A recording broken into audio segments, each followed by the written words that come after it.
Hello, hello, hello. I'm Jessetta Yvonne, your book bae, coming on for a quick book chat today. I hope this video finds you well. So, I've added some new reads to my shelf, and I wanted to come on and share those with you today.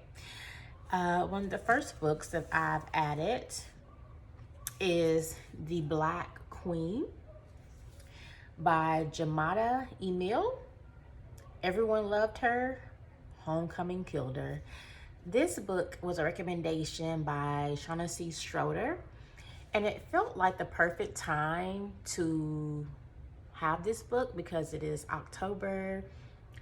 I always think of Halloween when I think of October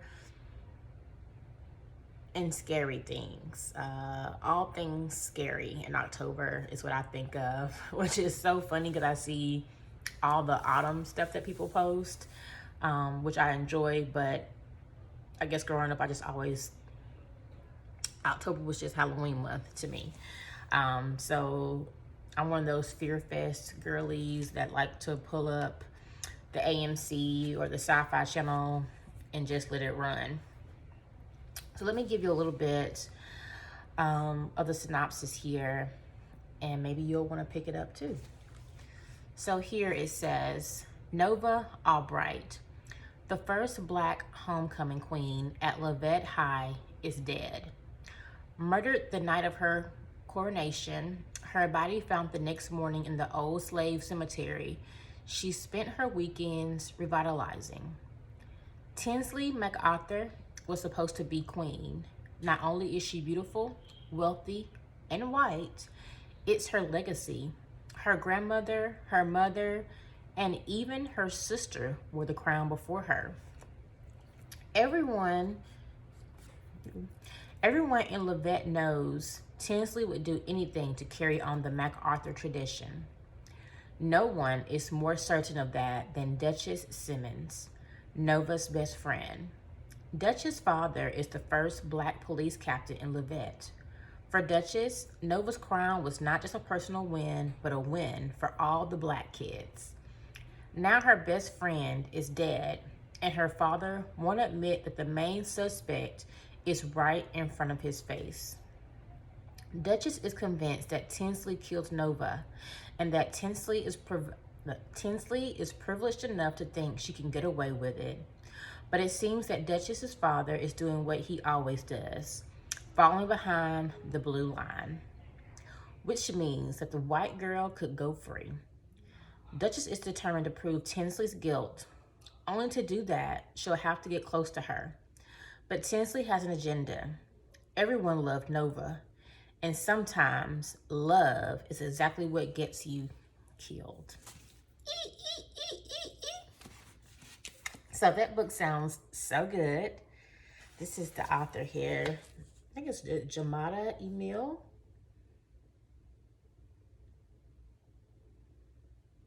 Okay.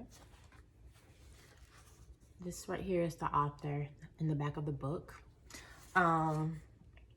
It's so funny because I just watched Prom Queen from 1980 with Jamie Lee Curtis on Peacock this week, and it was so good, and this kind of reminds me of that. Of course, minus the Michael, but yes, that's going to be a really great read. The other book, I know you guys have probably all heard about this one, Once Upon a Time in Dollywood. This is actually on Reese Witherspoon's book club pick. I think it was last month. So I won't go into too much on this one because I'm sure that everybody has probably already heard about it. I'll give you a short part of the synopsis just in case you haven't heard anything about it. So at the top it says, a playwright must grapple with her difficult year in writer's block while falling for the single dad living next door in this emotional debut novel from Ashley Jordan. Eve Ambrosia may be a rising star playwright, but her personal life is falling apart. Desperate for a fresh start, she breaks up with her fiance, cuts off her parents, and heads to Tennessee mountains. But keeping up the lie that she's just on a writing retreat becomes nearly impossible when faced with the well-meaning townspeople and a neighbor who has almost as much baggage as she does. Sounds juicy. Okay, this one here is an oldie. It is 72 Hour Hold by B.B. Moore Campbell. And I picked this book up because I did a recent vlog, not a vlog, I don't do vlogs, I don't know if I said that. I did a recent video on 90s books I would have loved to have read. And one of the books was by B.B. Moore Campbell that I had picked up in that vlog, in that video. I don't know why I'm saying vlog. But one of the viewers mentioned to me that Maya Campbell, that used to play on a 90s sitcom with LL Cool J, I can't think of the name of it now. Not Out All Night. I can't remember. But anyway, Maya Campbell is Miss B.B. Campbell's daughter. And so I remember Maya, you know, falling on hard times maybe a couple of years back. I can't remember. It was on Instagram. And so for some reason, when she mentioned that, I looked her up just to look her up on YouTube. And when Maya was talking, she looked well, but she discussed her mom's book. And she was saying that she hoped that she could connect with Tyler Perry and they do something around this book because it was one of her mom's top sellers and most popular books. And so when she mentioned that, I was like, you know what? Let me see what it's about. Let me see why it was one of the best sellers. And so this is the back of the book. And it says here, Trina is 18 and suffers from bipolar disorder, making her paranoid, wild, and violent. Frightened by her own child, Carrie searches for help, quickly learning that the mental health community can offer her only a 72 hold. After 3 days, Trina is off on her own again. Fed up with the bureaucracy, and determined to save her daughter by any means necessary, Carrie signs on for illegal intervention, launching them both on a terrifying journey.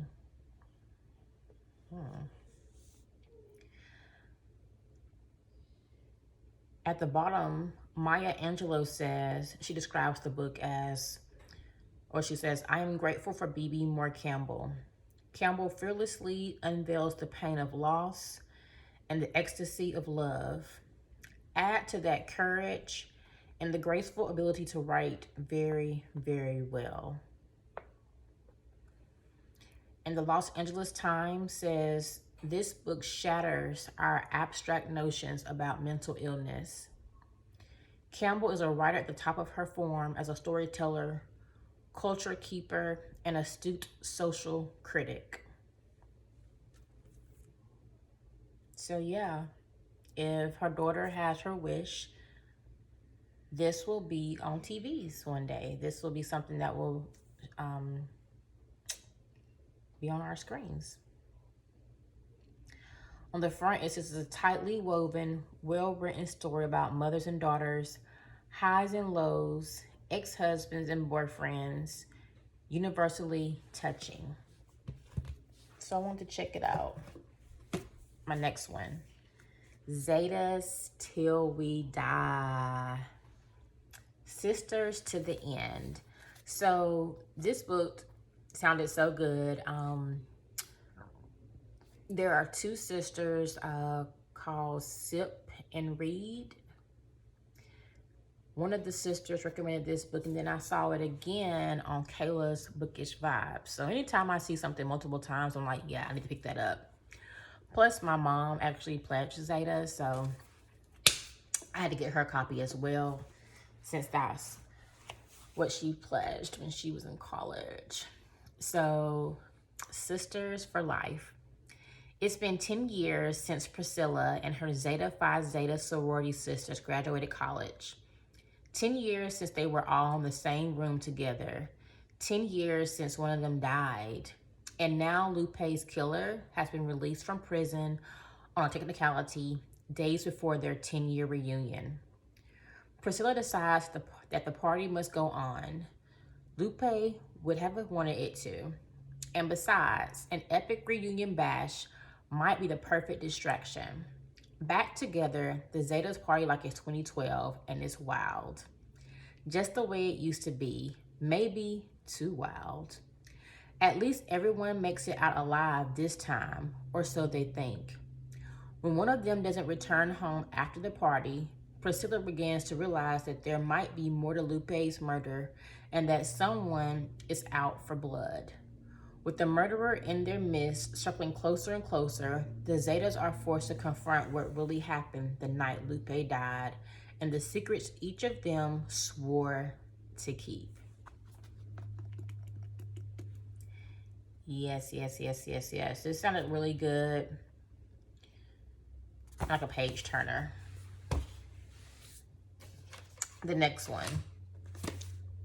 Tiffany D. Jackson, The Scammer. So when I saw this book months ago, I was excited for it to come out. I have never read any of Tiffany D. Jackson's books, so I decided this would be my first one that I pick up. And I loved the front cover where it looks like people hanging from strings as puppets. So let's get into it. The back says, Devante taps his temple. You're here, but your mind is trapped back whenever you came from. Mental freedom is the only way to true liberation. You were expected to be perfect, weren't you? Straight, aim your way straight to college. I'd love to meet the real Jordan, if she's brave enough to come out and join us. He smiles and enters the lobby of our dorm as if he's a student who really lives there, which doesn't bother me. What bothers me is how he seems to see right through my act. Yes. So, from what I can remember, this is about a young woman that has an older brother that has ran into some trouble, and he comes to kick it with her on campus while she's in college. And that's when things began to go awry.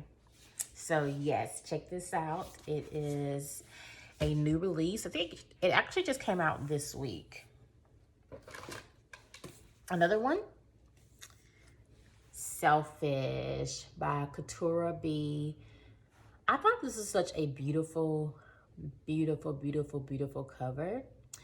And this is a new to me author. I've never read any books by Katura B, but it definitely pulled me in. I thought it was beautiful art on the front. I think this is recommended by the sisters as well. I can't remember, guys. I love to watch BookTube. Okay, so it says, Sunday Monroe Banks was born into pain. After losing her father and being sold out by her own mother, she learned fast. Love is dangerous and feelings can get you killed. Now 19, Sunday's not chasing dreams. She's chasing survival. Cold-hearted, street smart, and unapologetically selfish, she trusts no one and plays the game her way. But when loyalty turns into betrayal and buried secrets resurface, Sunday is forced to face the one truth she's been running from, herself.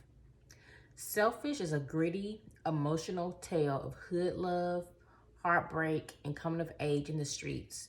Because love might heal, but sometimes being selfish is the only way to live. Yes. Yes, yes, yes. The next book, Beneath the Harvest Moon. So this will probably be my next read. It's by L.B. Gaines. It's a small town romance. And this is my first time reading a book from this author. But I thought the cover was so beautiful, like a Hallmark type movie setting.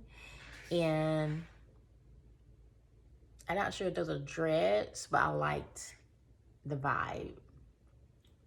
Feeling all of the vibes here. So let me read the back of the book for you. This is the author, LB. Check her out. Sadie Morgan's world is built on soil, sacrifice, and the unwavering love she has for her son, Eli. As the owner of a beloved pumpkin farm in Statesville, North Carolina, she's long since traded in dreams of romance for harvest seasons and hay rides. But when Lorenzo Tate, her childhood best friend and first love, returns to town after a failed marriage, his quiet strength stirs everything she thought she had buried. As the crisp days of fall settle in and the scent of cider and wood smoke fills the air, long forgotten feelings begin to surface. But beneath the golden leaves and late night bonfires, unresolved wounds and painful truths press in around them. Just as Sadie begins to, or Sade, I wonder did she say her name like Sade or is it Sadie? I don't know. Begins to hope for a second chance at love, the past resurfaces with questions that could change everything. Tangled in tenderness, slow burning romance, and the resilience of a small town in autumn, Beneath the Harvest Moon is a heartfelt story of healing, homecoming, and the courage it takes to let love in when it matters most. Love it. Yes. That's going to be a juicy read. And that'll probably be my next read on my radar. And last but not least, we have Less is Liberation. Finding freedom from a life of overwhelm. An invitation to get curious, get free, and become your best self. By Christine Plate. She's also the author of the Afro Minimalist Guide to Living with Less. I think that book came out a couple of years ago, maybe. It was really, really good though. And it made you reflect on the things you buy and why you buy them. And then also, as a Black person, how it's connected to you ancestrally. And there were some interesting takeaways. And it really makes you think before you buy. And yeah, that's almost it on that. But it's a really great book. I think if you are interested, you should check that book out. And honestly, I don't consider myself to be a minimalist, but I do want to consume less. I don't like clutter anyway, but I think it's always interesting to get into people's minds to understand why they do certain things. And yeah, I think that she just kind of dived deeper into that from a Black perspective. And I think there's even some science behind it. I can't remember all the details, but it was completely relatable. So this is, I guess, a follow-up to that. So let's get into it and see if you want to read it yourself. So Deisha Dyer, a former Obama White House social secretary, describes this like a warm hug. Less is Liberation provides realistic course for change and a soft landing for joy. Less is Liberation welcomes those who are tired and weary to embark upon a journey of self-discovery.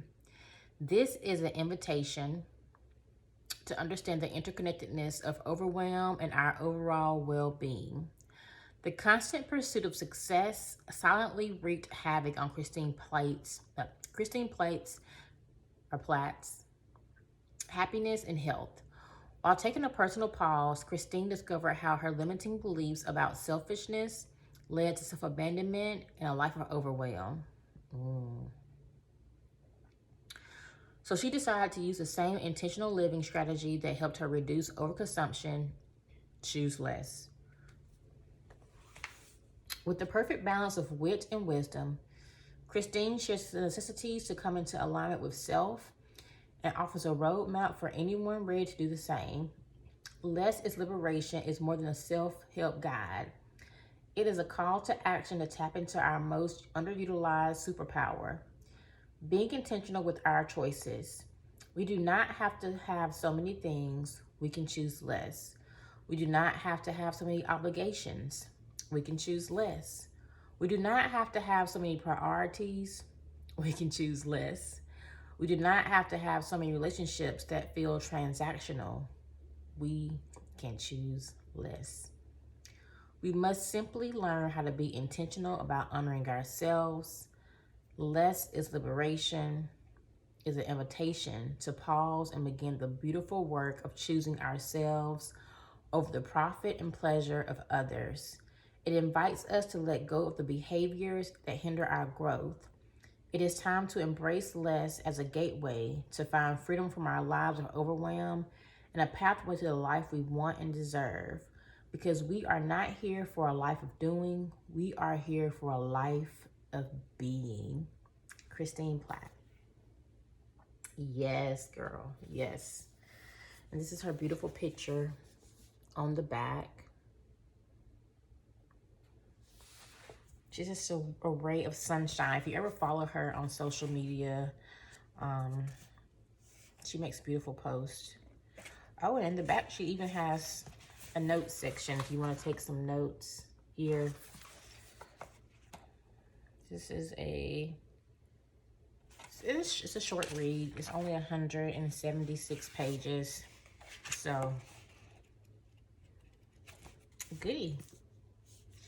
Anyway, that is it. That is all the new books I have on my shelf at this moment. And so, yeah, I think my next book I'm going to pick up once I finish up Black AF History is going to be this autumn read. I like to go from those tough reads to some easy reads that give me some balance. So anyway, I hope you guys have an amazing day. Take care. Wishing you nothing but inner peace, positivity, and empowerment. Have a great one. Peace.